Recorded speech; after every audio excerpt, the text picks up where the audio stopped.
कोई भी कार्य अगर बॉलीवुड में इनको ऑफर होता है, किन्नर अखाड़ा इनको आजादी देती है।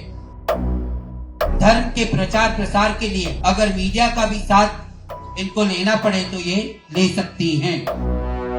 मैं सांसारिक जीवन में रहते हुए भी स्वातंत्र से मैं अपना जीवन जीऊं, इसलिए मैंने 23 साल पहले बॉलीवुड को छोड़ दिया था। मुझको राणा जी माफ करना, भरो मांग मेरी भरो, ये चांद कोई दीवाना है, भोली भाली लड़की। 90s के इन गानों को सुनकर आपके जहन में जो चेहरा आया होगा वो आया होगा एक्ट्रेस ममता कुलकर्णी का। 90s की बोल्ड, बिंदास और बेबाक अदाकारा जो कभी सलमान, आमिर और अक्षय के साथ ऑन स्क्रीन रोमांस करती नजर आती थी, जिसने अपनी अदाओं से लाखों दिलों की धड़कनें बढ़ाई, वो अब महामंडलेश्वर बन गई हैं। लेकिन ऐसा क्या हुआ कि ममता कुलकर्णी ने ये रास्ता चुना? चलिए आपको इसके पीछे की पूरी कहानी बताते हैं। 24 जनवरी यानी कि शुक्रवार को उन्होंने प्रयागराज में चल रहे महाकुंभ में संगम किनारे अपने हाथों से अपना पिंडदान किया। इसके साथ ही खबर आई कि उन्होंने संन्यास की दीक्षा ले ली है और पट्टाभिषेक कार्यक्रम में ममता कुलकर्णी को चादरपोशी की रस्म अदा करके महामंडलेश्वर की पदवी दी गई। दीक्षा के बाद उनका नया नाम श्री यमाई ममतानंद गिरी रखा गया है। संन्यास की दीक्षा लेने के साथ ही ममता कुलकर्णी ने भगवा रंग का वस्त्र धारण किया और उसके साथ ही उन्हें गले में रुद्राक्ष और कंधे पर झोला टांगे देखा जा सकता है। तस्वीरों में ममता किन्नर अखाड़े के आचार्य महामंडलेश्वर स्वामी डॉक्टर लक्ष्मी नारायण त्रिपाठी महाराज और अखाड़े की महामंडलेश्वर स्वामी जय अम्बानंद गिरी के साथ दिखाई दे रही हैं। अभिनेत्री महाकुंभ में किन्नर अखाड़े में ही रुकी हुई हैं। इस पर किन्नर अखाड़े के आचार्य महामंडलेश्वर डॉक्टर लक्ष्मी नारायण त्रिपाठी ने कहा कि पिछले 2 सालों से वो हमारे साथ जुड़ी हुई हैं। 23 साल की तपस्या है, इन्हें सनातन के लिए काम करना था। अगर इन्हें बॉलीवुड में सनातन का प्रचार करने की नीयत से काम करना है तो इसके लिए भी उनके पास पूरी आज़ादी है। अगर कोई धार्मिक कोई भी कार्य अगर बॉलीवुड में इनको ऑफर होता है तो किन्नर अखाड़ा इनको आजादी देती है कि धर्म के प्रचार प्रसार के लिए, जैसे अन्य भी कलाकार हैं, हेमा मालिनी है, अरुण गौली, सब लोग हैं, अलग अलग रूपों में देव देवताओं के संतों की वो करते आए हैं। और धर्म के प्रचार प्रसार के लिए अगर मीडिया का भी साथ इनको लेना पड़े तो ये ले सकती हैं। पट्टाभिषेक के बाद ममता ने कहा कि वो हमेशा से सनातन धर्म के प्रति रुचि दिखाती आई हैं। वे हमेशा से सनातन धर्म से जुड़ना चाहती थी।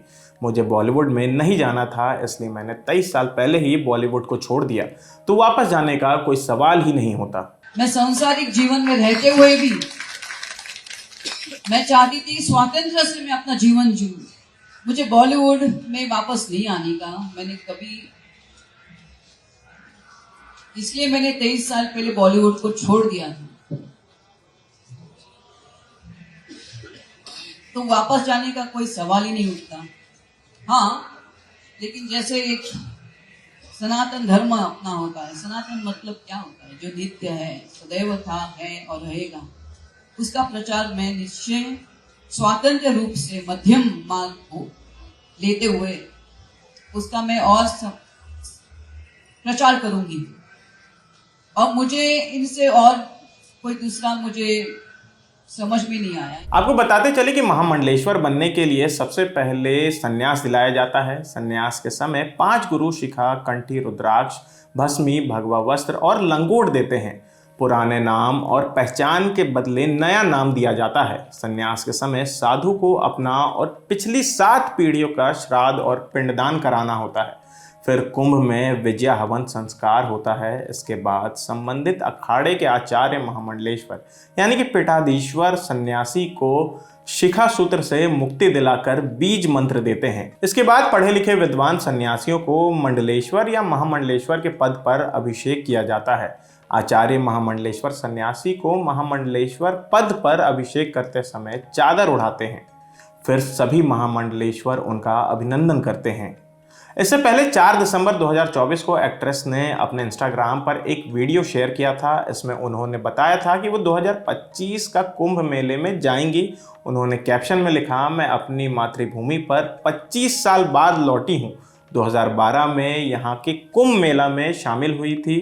अब वापस 2025 के कुंभ मेला के लिए आ रही हूँ। उन्होंने वीडियो में सालों बाद देश वापस लौटने की खुशी भी जाहिर की थी। एक्ट्रेस ममता कुलकर्णी ने 1992 में बॉलीवुड में कदम रखा था। उनकी पहली हिंदी फिल्म मेरे दिल तेरे लिए थी, लेकिन साल 1995 में रिलीज हुई करण अर्जुन से उन्हें घर घर पहचान मिली थी। वो बाजी तिरंगा क्रांति जैसी कई फिल्मों में भी नजर आ चुकी हैं। आज तक की रिपोर्ट के मुताबिक 2016 में ममता कुलकर्णी का नाम हाई प्रोफाइल ड्रग केस में आया था। इसके बाद वो देश छोड़कर चली गई थी। इसके अलावा उनका नाम गैंगस्टर छोटा राजन और underworld drug mafia Vicky Goswami से भी जोड़ा गया था। ऐसी भी खबरें आई थी कि दोनों ने दुबई में शादी कर ली है। हालांकि उन्होंने इन सभी आरोपों को खारिज किया। रिपोर्ट के मुताबिक ममता कुलकर्णी को ड्रग केस में बॉम्बे हाई कोर्ट से क्लीन चिट मिल गई है। ममता कुलकर्णी के इस निर्णय पर आपकी क्या राय है, हमें कमेंट करके ज़रूर बताएं। मेरा नाम आसिफ इसरार है। देखते रहिए दी लल्लन टॉप। शुक्रिया।